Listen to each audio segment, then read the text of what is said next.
అనకాపల్లి జిల్లాలో వైసీపీ ప్రభుత్వం అన్ని రంగాల్లోనూ ఘోరంగా వైఫల్యం చెందిందని జనసేన నాయకులు మాజీ మంత్రి కొనతాల రామకృష్ణ ఆదివారం అనకాపల్లి పార్టీ కార్యాలయంలో ఏర్పాటు చేసిన మీడియా సమావేశంలో పేర్కొన్నారు.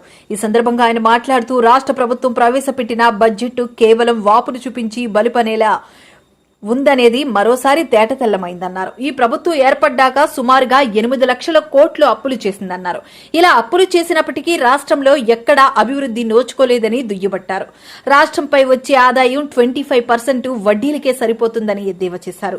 మరి అదేవిధంగా వ్యవసాయ రంగం చూస్తే 2019 నుంచి 2024 వరకు సుమారుగా 75,000 కోట్లు బడ్జెట్లో కేటాయించగా వీళ్లు ఖర్చు చేసింది 45,000 కోట్లు మాత్రమేనని తెలిపారు.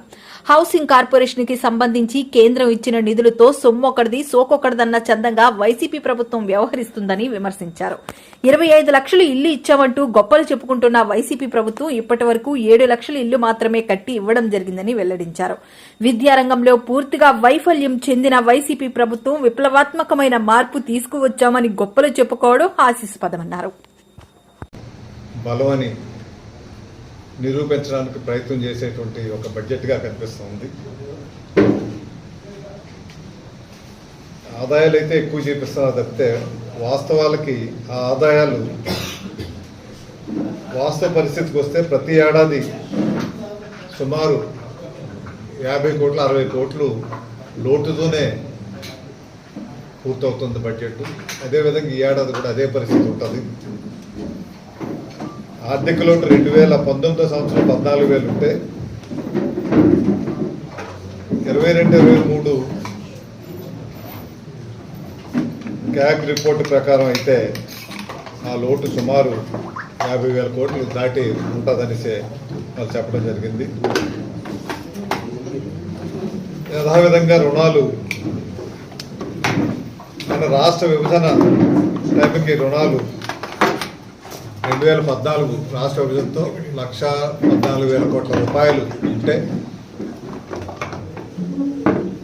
తెలుగుదేశం పార్టీ ప్రభుత్వం అధికారంలో దిగేసరికి అది 2,87,000 కోట్లు అయిందంటే 1,60,000 కోట్లు అదనంగా యాడ్ అయింది తెలుగుదేశం 5 సంవత్సరాల టైంలో.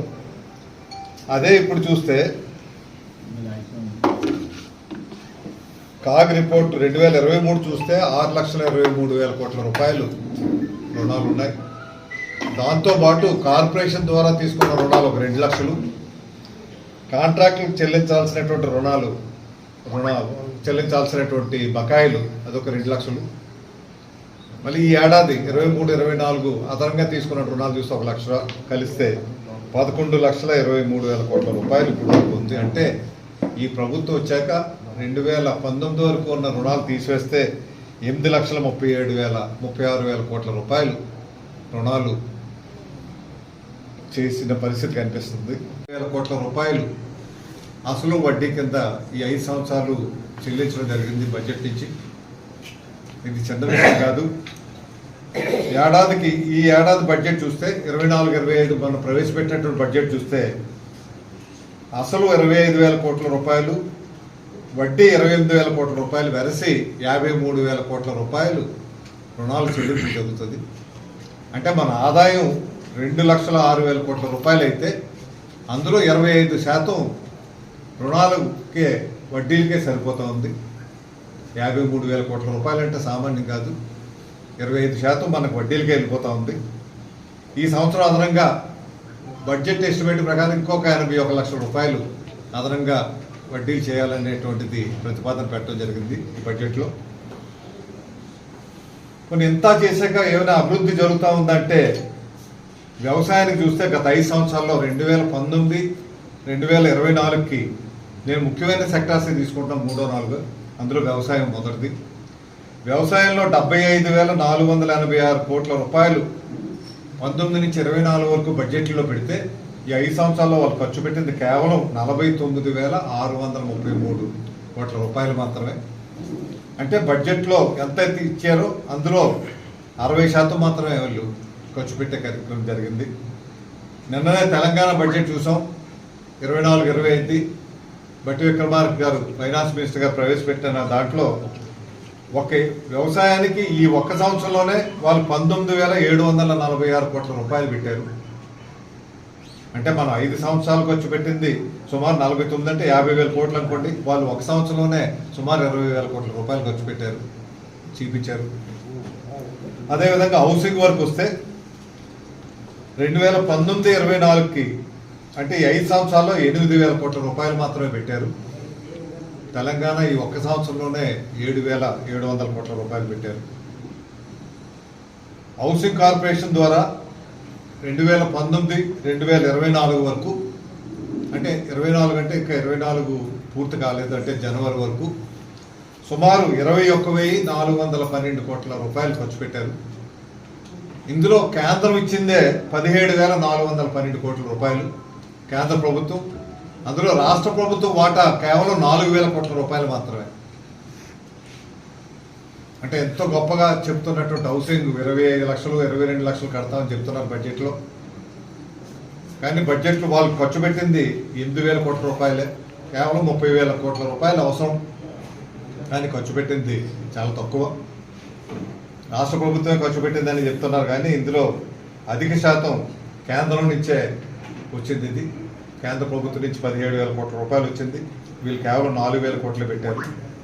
అదేవిధంగా ఇరిగేషన్కి వస్తే, ఇరిగేషన్ ఈ ప్రభుత్వం వచ్చిన కొత్తలో 2019లో ముఖ్యమంత్రి గారు స్వయంగా చెప్పారు, మా ప్రాధాన్యత రంగంలో ఈ ఇరిగేషన్ ప్రాజెక్ట్స్ అన్ని పూర్తి చేయాలని. సుమారు 60-62 ఇరిగేషన్ ప్రాజెక్ట్స్ ఉన్నాయి.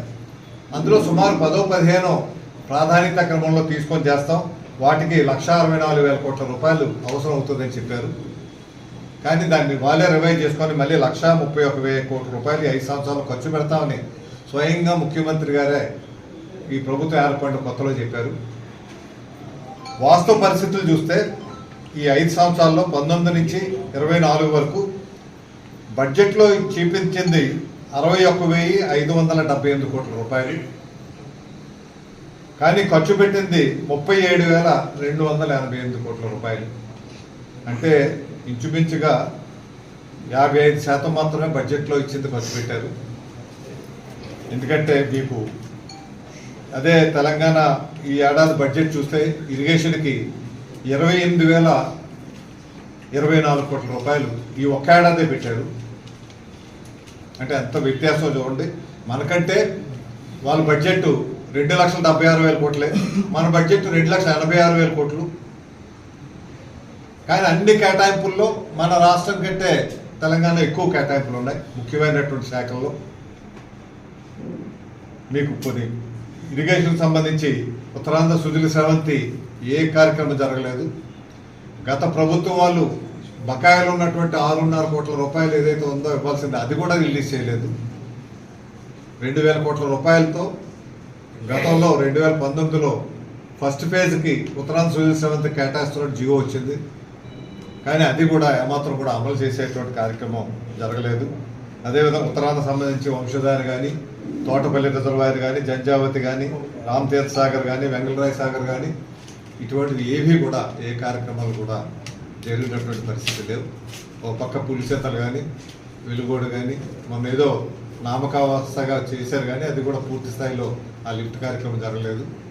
ఆఖరికి ముఖ్యమంత్రి గారు సొంత జిల్లా అయినటువంటి కడపలో కూడా అన్నమయ్య ప్రాజెక్టు గేట్లు పెట్టకపోవడం వల్ల కేవలం కొన్ని 300-400 కోట్ల రూపాయలు పెడితే గేట్లు అయిపోయి, గేట్లు పెట్టకపోవడం వల్ల వరదల్లో కొట్టుకుపోయి వందలాది మంది చనిపోయి కొన్ని గ్రామాలను తుడిచిపెట్టుకుపోయినటువంటి పరిస్థితి చాలా సిగ్గుచేటటువంటి విషయం.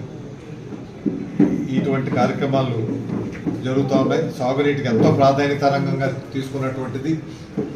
గతంలో స్వర్గీయ రాజశేఖర రెడ్డి గారు అయితే చాలా ప్రాధాన్యత క్రమంలో ఇరిగేషన్ తీసుకున్నారు, కానీ ఈ ప్రభుత్వం ఇరిగేషన్ పూర్తిగా చంద్రచూపు చూసే కార్యక్రమం జరుగుతోంది. వ్యవసాయాన్ని ఇరిగేషన్